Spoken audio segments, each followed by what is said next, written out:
Hello everyone, welcome back to today's session. Those who are watching this program from the coastal area, I really hope and wish you are absolutely safe, your friends and family are absolutely safe. So I hope the weather gets better. So this session we are talking about the Infosys placement. So I'm going to start with the pattern that you can expect. So I had been doing this particular first segment on every session so that you're very clear about what to expect. So entire Infosys selection is distributed across two different segments. The first one is written test and the second one is interview. Once you clear the written test, you will qualify for the interview. And in interview, you need to qualify in both HR round as well as technical round. So let's quickly understand what you can expect in written test. Written test is classified into two categories. The first one is analytical reasoning, basically a quantitative aptitude part and the reasoning part, and you have verbal ability, which is everything to do with the language proficiency. You will have 30 questions that needs to be answered in 40 minutes, and for verbal ability it reverses, 40 questions needs to be answered in 30 minutes. The topics you can expect for aptitude is data interpretation, syllogisms, data sufficiency, problems on trains, time and work, permutation and combinations, number series, coding and decoding, and puzzles. And for verbal ability, you will have questions on critical reasoning, theme detection. We did theme detection practice already. We can do certain more examples if time permits. You will have fill in the blanks, sentence correction, and reading comprehension. Please remember, there will be two passages you will get for reading comprehension, and each passage will have 5 questions each. All right. Now we are doing the practice on passage comprehension. We'll continue with that today. There are a couple of apps you can download on the Google Play Store for Android devices, Pocket Verbal Ability and Pocket Aptitude. This is how the application looks like, free of cost. This will help you practice a lot. Please remember, as far as the written test is concerned, it all boils down to how much you practice, because the race is against the time and accuracy. Okay, all right, let's begin with our passage comprehension practice. Here is a new passage for you. Please read this slowly. I'm going to read this, you can follow, and then we'll look at the questions. He saw nothing, he had no knife or sharp instrument. The grating of the windows was of iron, and he had too often assured himself of its solidity. His furniture consisted of a bed, a chair, a table, a pail, and a jug. The bed had iron clamps, but they were screwed to the wall, and it would have required a screwdriver to take them off. David had but one resource, which had to break the jug, and with one of the sharp fragments attacked the wall. He left the jug fall on the floor, and it broke in pieces. He concealed 2 or 3 of the sharpest fragments in his bed, leaving the rest of the floor. The breaking of the jug was too natural an accident to excite suspicion, and next morning Gowler went grumblingly to fetch another without giving himself the trouble to remove the fragments. David heard joyfully the key grate the lock as guard departed. Now if you read this, I want you to read slowly and understand this is a situation in a cell in a prison, in a jail. Okay? Now here is the question. David was in a hostel, a dining room, an army barracks, a prison. The correct option is, of course, a prison. David heard the key grate in the lock when the cell door was shut. Cell door was opened. Storeroom was opened. Storeroom was shut. Let me go back to the paragraph. Please read and understand.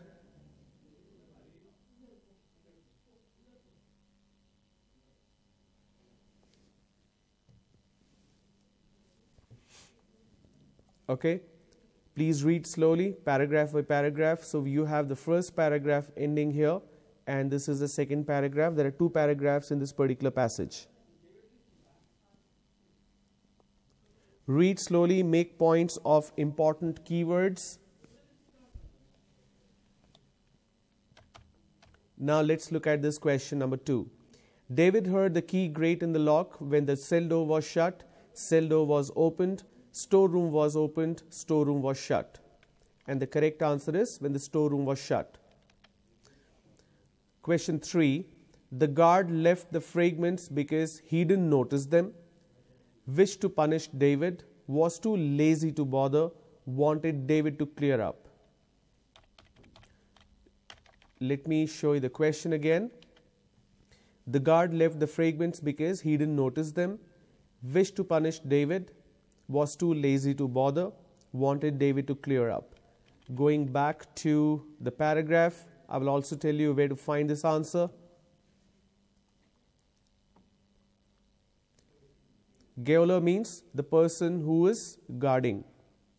The breaking of the jug was too natural an accident to excite suspicion, and next morning Gaoler went grumblingly to fetch another without giving himself the trouble to remove the fragments. Now when you read a line like this, without giving him the trouble to remove the fragments, it basically means he was too lazy to bother.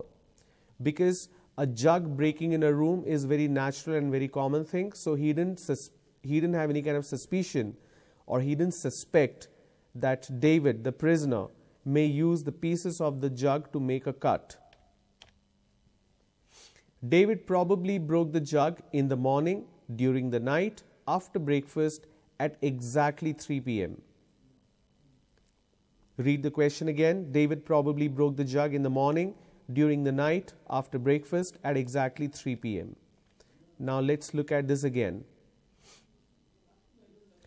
David had but one resource, which was to break the jug, and with one of the sharp fragments attack the wall. He left the jug fall on the floor and it broke in pieces. From here on, just read it and you will understand.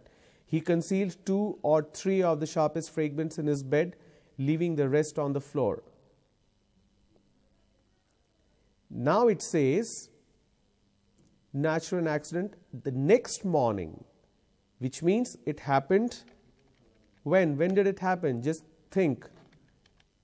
After breakfast. Okay. David was planning to carve his name to make his escape, tease the guard, call for breakfast.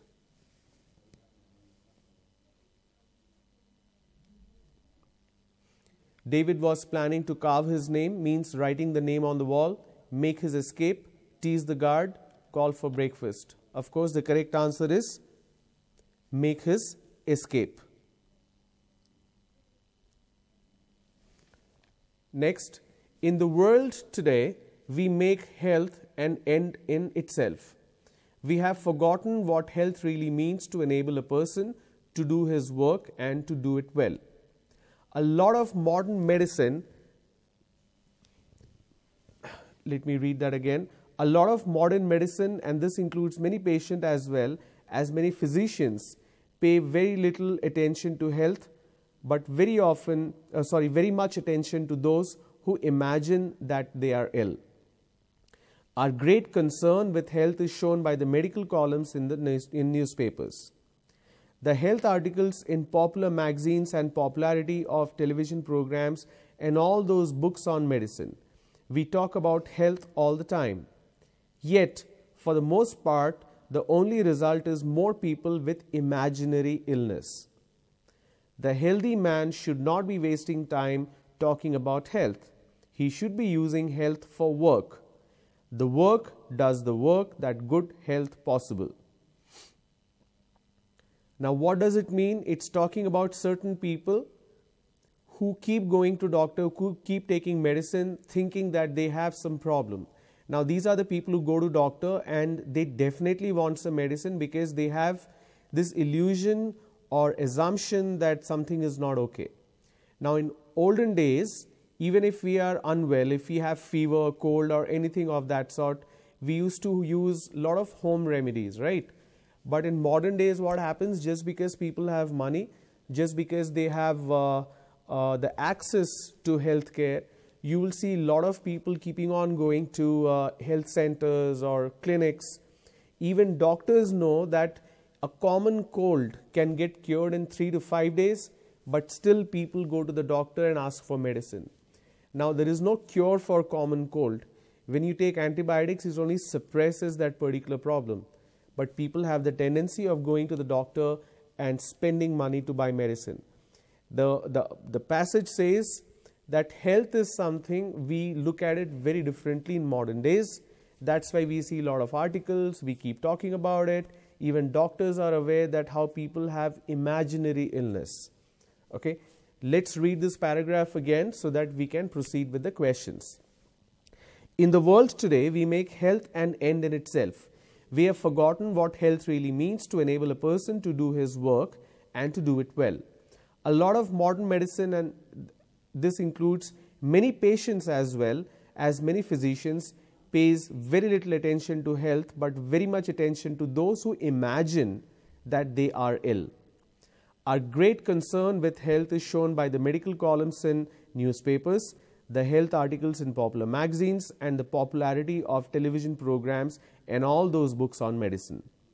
We talk about health all the time, yet for the most part the only result is more people with imaginary illness. The healthy man should not be wasting time talking about health. He should be using health for work. The work does the work that good health possible. Okay. Now here are the questions. The first one, modern medicine is primarily concerned with promotion of good health, people suffering from imaginary illness, people suffering from real illness, increased efficiency of work, or increased efficiency in work. The option D is increased efficiency in work. I explained what the passage is about. I also read it twice. Now please understand what this means. Modern medicine is primarily concerned with promotion of good health, people suffering from imaginary illness, people suffering from real illness, increased efficiency in work. And the correct answer is people suffering from imaginary illness. The passage suggests that health is an end in itself, health is blessing, health is only means to an end. We should not talk about health.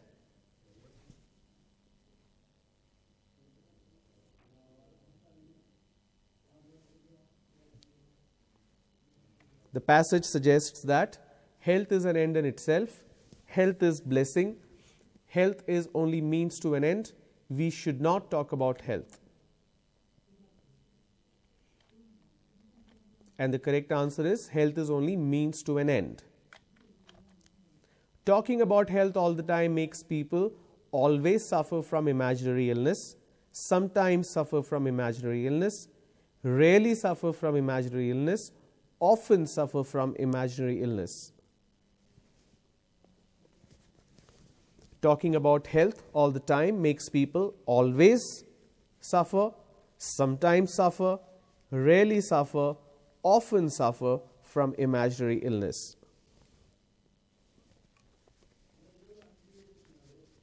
Okay, and the correct answer is often. They often suffer from imaginary illness. The passage tells us how medicine should be manufactured, what healthy man should or should not do, what television programs should be about, how best to imagine illness.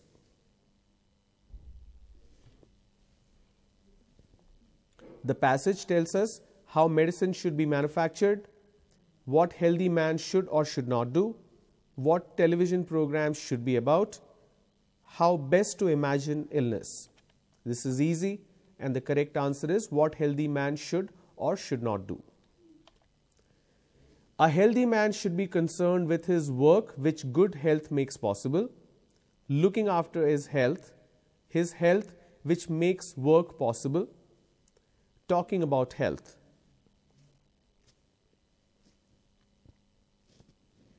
A healthy man should be concerned with his work which good health makes possible, looking after his health which makes work possible, talking about his health.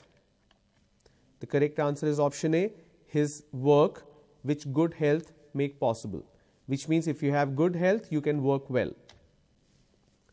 Next paragraph. Courage is not only the basis of virtue, it is its expression. Faith, hope, charity and all the rest don't become virtues until it takes courage to exercise them. There are roughly two types of courage. The first, an emotional state, which urges a man to risk injury or death, is physical courage. The second, more reasoning attitude, which enables him to take coolly his career, happiness, his whole future, or his judgment of what he thinks either right or worthwhile, is moral courage.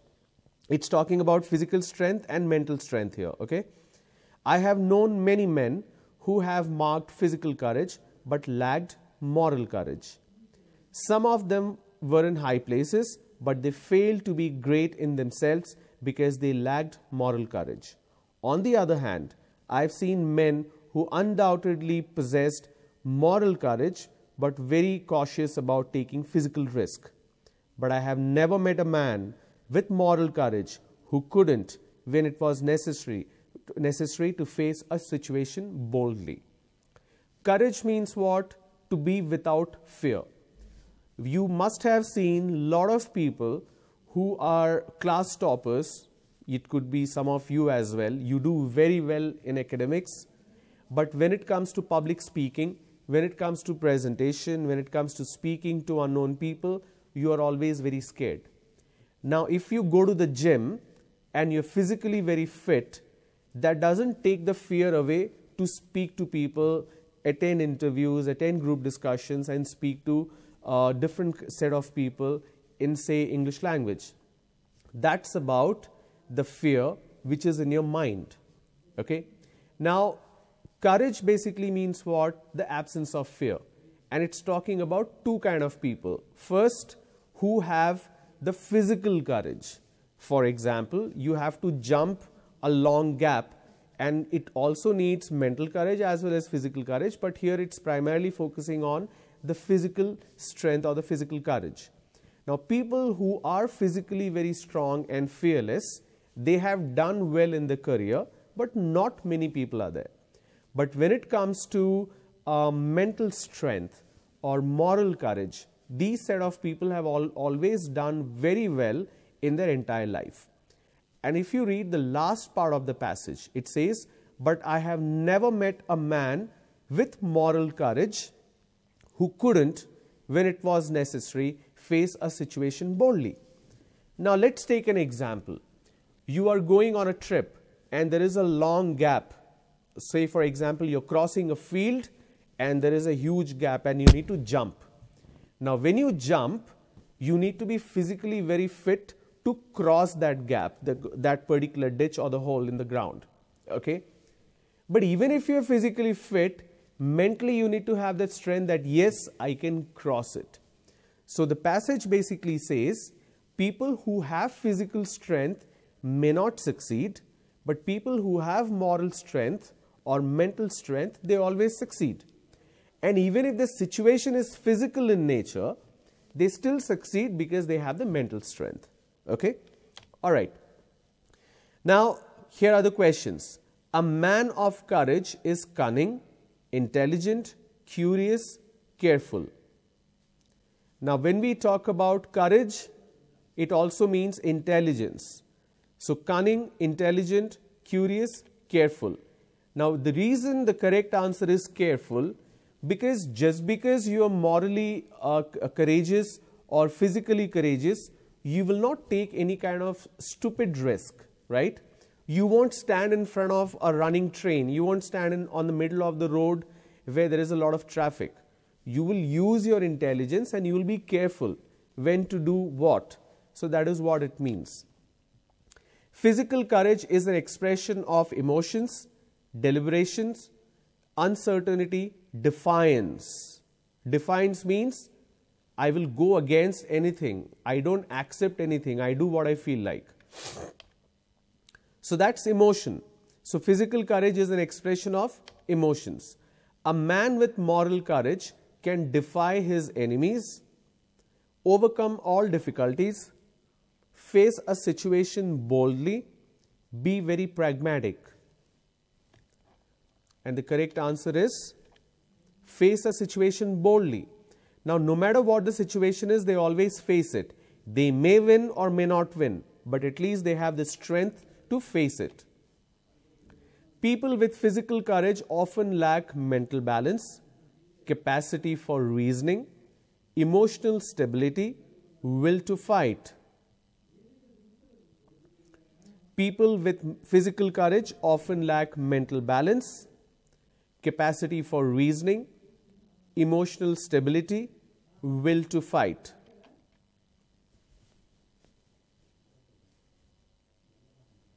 And the correct answer is capacity for reasoning. They don't realize, now reasoning means what? Your ability to judge between what is right and what is wrong. People who rely on physical strength a lot, they lack the sense of reasoning. They think the physical strength can win over everything. That's why it says people with physical courage often lack mental balance, capacity for reasoning, emotional stability, will to fight. So the correct answer is capacity for reasoning. All virtues become meaningful because of faith, charity, courage, hope. Now, if you understood the entire passage, this is a very easy question. The correct answer is courage. It's talking about mental courage and physical courage. All right. Let's look at the next passage now. Soft-bodied animals like caterpillars often fall a prey to voracious hunters like birds or reptiles. Despite having no means to actively defend themselves with weapons like claws or jaws, they have nevertheless evolved other equally effective deterrents. A particular species of the caterpillar lives at an altitude of 2,500 meters in the Himalayas. It uses prominent color to inform would-be predators of its edibility. In the event that an experienced or adventurous bird did eat the caterpillar, it would probably vomit it soon after and subsequently desist from attacking similar species in future. Though this would do the unfortunate victim no good, the species benefits. A rare example of the martyr among animals. It means that a lot of animals or insects, they have built their own mechanism to defend themselves. So there is a particular species of caterpillar which is found in Himalayas, colder regions. It looks very vibrant and very bright. Basically, to tell the predators, predators means what? Any kind of reptiles, rodents or birds which eats insects, to tell them that don't eat me because if you eat me you may die. But still certain birds go and eat these caterpillar, but the moment they eat they vomit because they can't digest it because of very bad taste. Now the caterpillar dies, but the bird will know that these kind of caterpillar I should not attack and eat. The caterpillar has died, but it's doing a favor to rest of the species. What do you mean by a martyr? Martyr means a person or anything that dies for the benefit of everybody else, right? Now here is the question. The expression other equally effective deterrents mean preventive weapons which have equal effect of others, mechanism which scares everyone equally well, preventive equipment which it is as effective as something that has been already mentioned in the passage, deterrents that are as powerful as those the caterpillars have. Now the caterpillars do not have teeth or long nails, the claws and jaws, but they have developed other mechanism equally effective. That is what it means. So the correct answer is mechanism which scares everyone equally well. So if you go attack a tiger or a lion, they show you the paws and the claws, the long nails and the long the teeth, so that people get scared or any attacker gets scared. But caterpillars don't have that. So what do? They have a color which scares the opponents or the predators equally well. That's why this is the correct answer. Mechanism which scares everyone equally well, even though they don't have jaws and claws. Experienced birds do not attack the Himalayan caterpillar because they are repulsive, very aggressive, inedible, diseased. Disease means something which already has a disease. Inedible means you can't eat them. So that's the correct answer. The Himalayan caterpillar uses prominent colors to warn the predator, attack the predator, reveal itself, defend itself. Now you could get confused between A and D. Now let me show you the paragraph again. Now read the paragraph and try to understand what is the correct answer.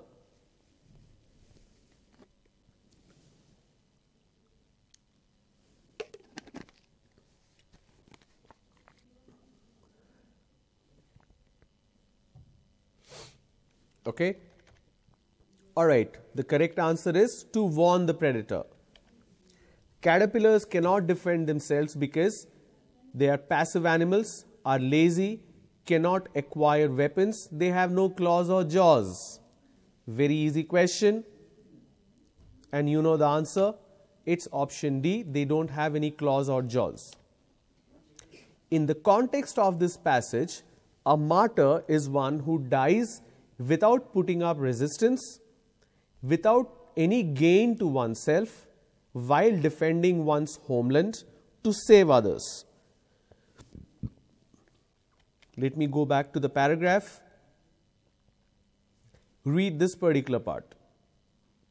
In the event that an inexperienced or adventurous bird did eat the caterpillar, it probably vomited soon after and subsequently desist from attacking similar species in future. Though this would do the unfortunate victim no good, the species benefits, a rare example of the martyr among animals. Okay? So the correct answer in this context of this passage, a martyr is the one who dies to save others. Next paragraph for you. Many sociologists have argued that there is functional relationship between education and economic system. They point to the fact that mass formal education began in industrial society. They note that expansion of the economies of industrial societies is accompanied by a corresponding expansion of their educational systems. They explain this correspondence in terms of the need of industry for skilled and trained manpower, needs which are met by the educational system.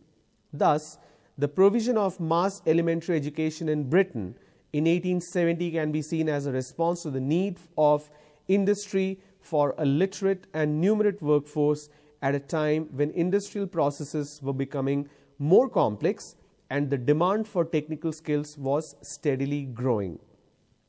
This passage mainly talks about industrial development and education. Now, how education impacts growth, how education impacts prosperity of an economy to become more self-dependent and the economy to grow, and how industries also grow. If you look at India, India is primarily an agro-based economy, right? We still have a very major portion of majority of our economy or the people depending on agriculture. Now, if you go to villages, it's mainly because they don't have any means of education, right? Or when I say education, it's not literacy. Please don't mistake literacy with education. Education, when I talk about education, I'm primarily talking about skilling aspect. If you look at a lot of Western countries, if you look at China for that matter, even though China is very agro-based or agro-dependent, but still in terms of industrialization, it's way ahead of India. So if you look at Europe, if you look at the education system, the emphasis is more on skill rather than knowledge. Okay, that is what it talks about, that how education system is directly correlated to industrial development as well as growth of economy. Here is the first question for you. The industry needs a literate workforce because its expansion needs sound learning. It relies heavily on expertise. It promotes a competitive spirit. Its operations need intricate technical knowledge. Let me go back to the paragraph. Please read it slowly and try to understand and then respond to the answer.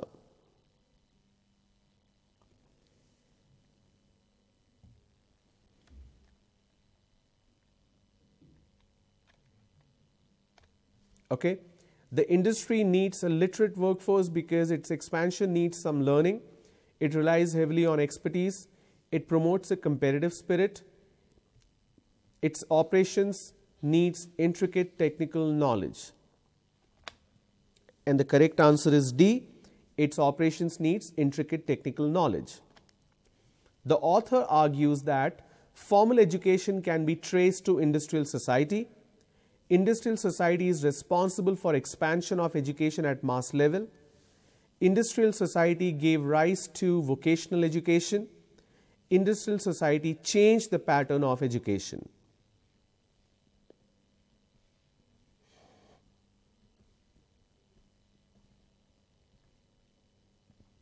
The author argues that formal education can be traced to industrial society. Industrial society is responsible for expansion of education at mass level. Industrial society gave rise to vocational education. Option D, industrial society changed the pattern of education. The correct answer is A, formal education can be traced to industrial society. It's given the example of Britain 1870, if you remember. The observation of the sociologists are based on a study of the statistical data available in a historic context, economic systems of 19th century, the correlation between industry and education in a historical context, growth of industry 19th century. The correct answer is growth of industry in 19th century. Sociologists refer to it in the passage, say that relationship between industry and elementary education was one based on mutual need, based entirely on the need of industry, based entirely on economic need, based on some inexplicable historical forces. What was the need? What was the trigger? It was based entirely on the need of the industry. The industry needed more skilled force, more skilled workforce. That's why the education system itself evolved. By functional relationship is meant a short-term relationship, practical and utilitarian relationship, temporary arrangement, close and unbreakable relationship. What do you mean by functional? Now, functional basically means something that can function. You can put utility to it. Practical and utilitarian relationship. Okay? The last paragraph for today. It is to progress in the human sciences that we must look to undo the evils which have resulted from a knowledge of physical world hastily and superficially acquired by population, unconscious of the changes in themselves that the new knowledge has imperative. The road to a happier world than any known in the past lies open before us if atavistic destructive passions can be kept in leash while the necessary adaptations are made. Fears are inevitable in time, but hopes are equally rational and far more likely to bear good fruit. We must learn to think rather less of the dangers to be avoided than of the good that will lie within our grasp if we can believe in it and let it dominate our thoughts. It's talking about human psychology, human behavior. Science, whatever unpleasant consequences it may vary by the way, is in its very nature a liberator of bondage to physical nature, and in time to come a liberator from the weight of destructive passions. We are on the threshold of utter disaster or unprecedentedly glorious achievement. No previous age has been fraught with problems so momentous, and it is to science that we must look for happy future. What does science liberate us from? It liberates us from fears and destructive passion, slavery to the physical nature and from passions, bondage to physical nature, idealistic hopes of glorious future. Just focus on this paragraph, okay? Ignore this one, just focus on this. Let me keep it here, read it slowly, understand, you will be able to answer the questions.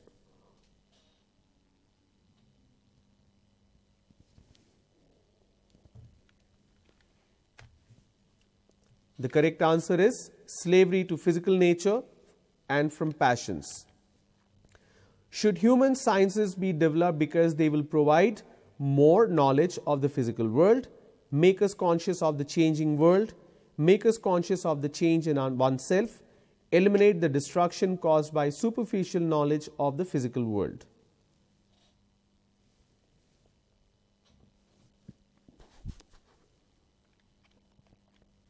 Option D, the correct answer, eliminate the destruction caused by a superficial knowledge of the physical world.